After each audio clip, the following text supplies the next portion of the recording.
రామ రామ రామ రామ రామ రామ రామ రామ రామ రామ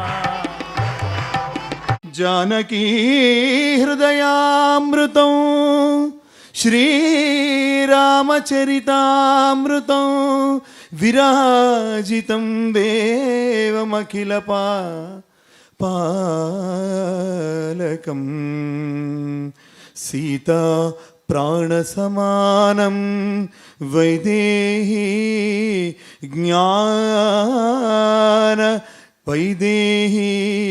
జ్ఞానతిలకం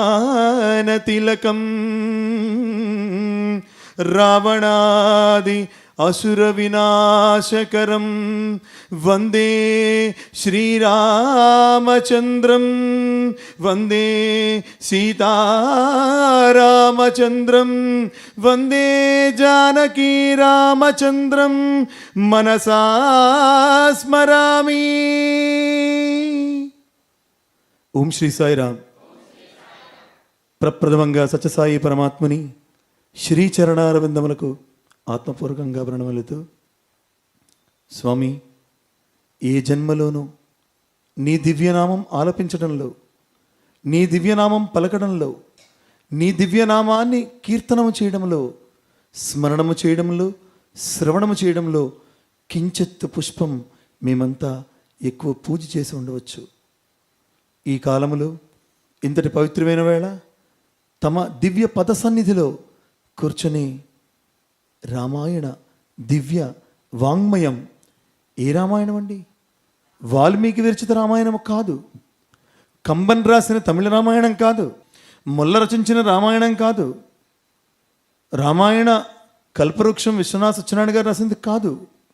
మనం చెప్పుకుంటున్న ప్రతి అంశము కూడా దీంట్లో వ్యక్తిగతం కానీ, కల్పితము కానీ, కల్పన కానీ, యోచన కానీ, ఊహ కానీ, జనితము కానీ ఏవీ లేవు. ఉన్నది సత్యసాయి పరమాత్ముడు అలనాడు సనాతన సారథి అనే ఈ మాసపత్రికకు సుమారుగా 7 సంవత్సరములు, ఎన్ని సంవత్సరములు అండి?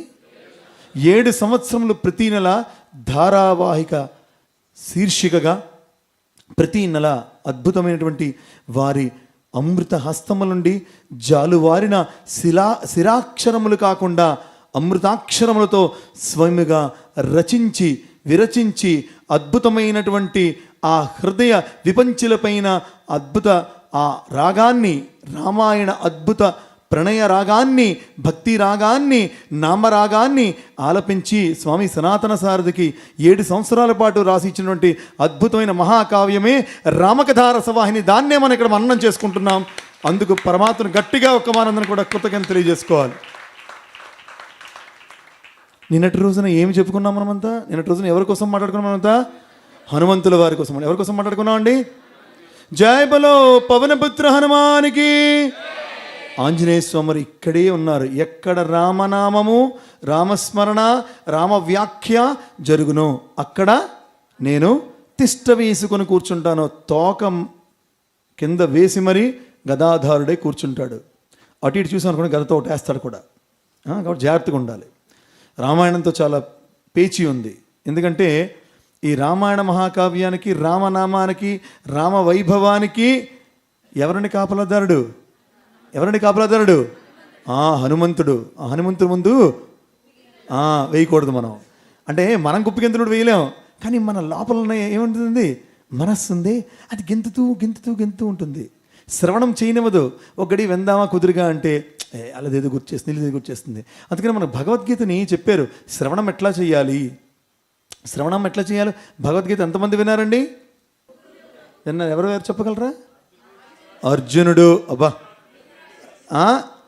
సంజయుడు విని ధృతరాష్ట్రుడికి చెప్పాడు. అరే, సంజయుడు విన్నాడు ధృతరాష్ట్రుడికి. కాబట్టి ఎంతమంది విన్నారండి? ముగ్గురులోని ఎవరు చెప్పిన దాన్ని దేన్ని పట్టించుకోలేదండి. ధృతరాష్ట్రుడు సంజయుడు చెప్పాడు కానీ ఏం పట్టించుకోలే. అలాగే చెప్తూ ఉంటాడు, కృష్ణుడికి ఏం పని పాట ఏం లేదులే అనుకుని ఉన్నాడు. సంజయుడు విన్నాడు, ధృతరాష్ట్రుడితో ఒక మాట అన్నాడు.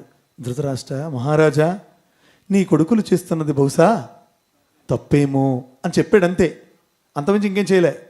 కానీ భగవద్గీతని ఆ రణరంగములో కురుక్షేత్ర సంగ్రామ క్షేత్ర భూమిలో విన్న అర్జునుడు దాన్ని ఏం చేశాడండి? ఆకలింప చేసుకున్నాడు. స్వామి చెప్పారు కదా, శ్రవణము అంటే వండడము, వంటకాన్ని వండడము. మననము అంటే వంటని ఆరగించడము, తినడము మన అర్థంలో. నిధిధ్యాసనం శోషణం, జీర్ణం చేసుకొని దాన్ని వంట పట్టించుకోవడం, శోషణం చేసుకోవడం. కనుక మనం శ్రవణం చేయడం వల్ల ఇక్కడ ప్రయోజనం లేదు, మననం చేయడం వల్ల కొంత ప్రయోజనం ఉన్నది. నిధిధ్యాసం చేయాలి.